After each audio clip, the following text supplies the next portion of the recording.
Alright, today's video on my 89 Nissan D21, I'm looking at making a custom front bumper. Nothing fancy, nothing crazy.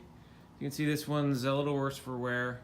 Doesn't give me very many options for recovery. I do have two frame-mounted recovery points, but I'd like to jazz it up a little bit. If you guys saw the first video, you'll realize the back bumper is already pretty stout, pretty heavy duty, and I'd like to do the same to this one. So visited my local steel yard and got a pretty good hookup.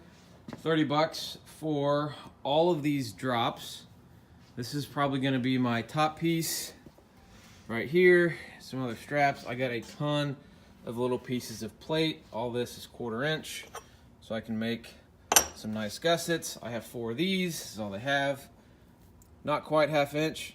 This is what I'm going to make my little D-ring toe loops out of, whatever you want to call it, shackle mounts. I got a couple pieces of nice sturdy angle for some frame tie-in. Some longer strips here of 1/4, a couple random plates of 1/4. This is all thick 1/4, and then over here I've got some thinner stuff as well. So I think my little junkyard score, or my scrapyard score, this stuff should do well. 30 bucks in. I feel like it's pretty manageable to cobble something up. We'll see. All right, we'll see how this turns out. So first step, obviously, I'm going to pull my old bumper off. I'm going to look at the frame, see if I need to do any repairs, see what I can work off as far as the span of the frame rails so that I can securely mount my recovery points directly off the frame. And it's going to be pretty boxy. It's going to be flat on top. Obviously, modern trucks have more curves, and sometimes the grills and the headlights give you some interesting challenges.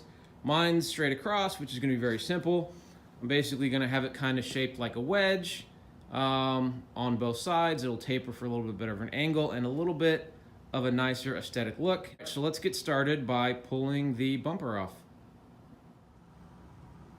All right, so quick little 10-minute update. Got the bumper off.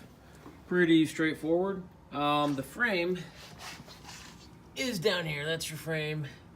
And then the actual bumper mounts are up here, which makes sense because obviously the bumpers didn't have any toe points on them, and this is all that's on there. So I think I'm gonna have to tie some of it into these pre-existing bumper mounts, and then I'm also gonna tie it in down there on the frame.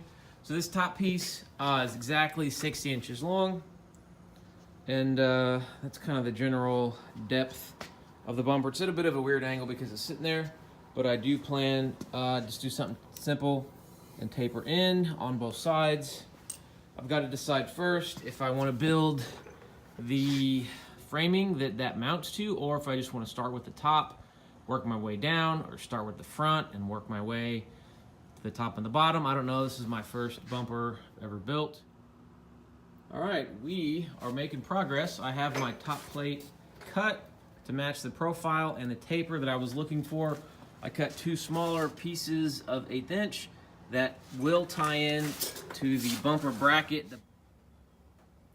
All right, so making more progress. I got the front piece on, got the angles cut, got them bent. It's just being held up by a couple of those 90-degree magnets right now.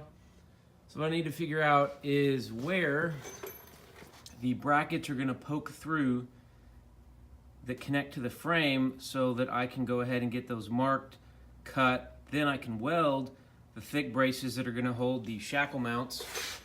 One of my thoughts are to use a couple of these pieces of 1/4 inch plate that are going to go all the way through.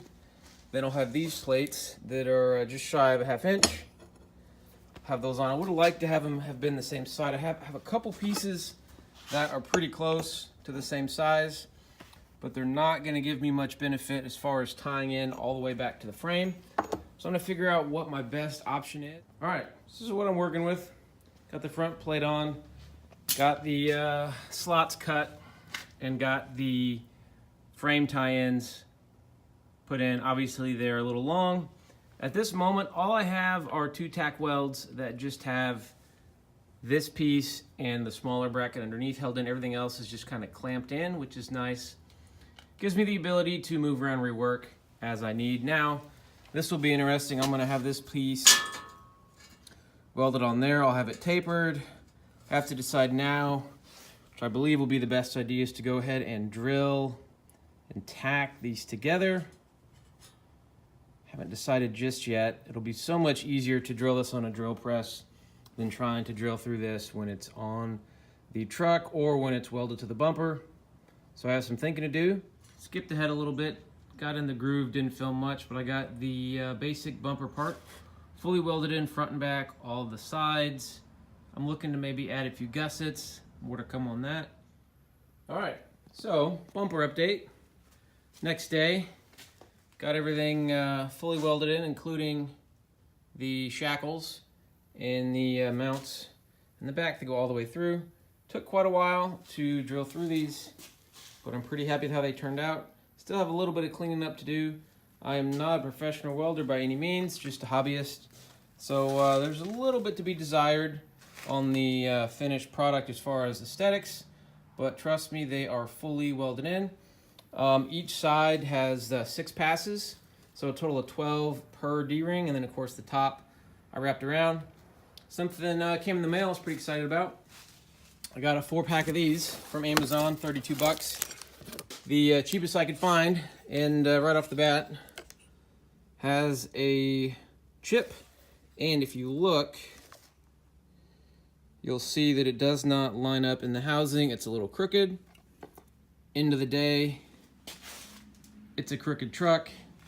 I got 4 of these for 32 bucks shipped, so 8 or so bucks a light.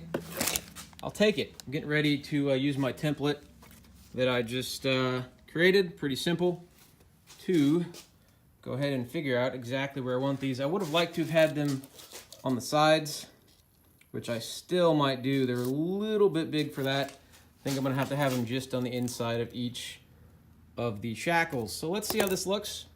I'll be right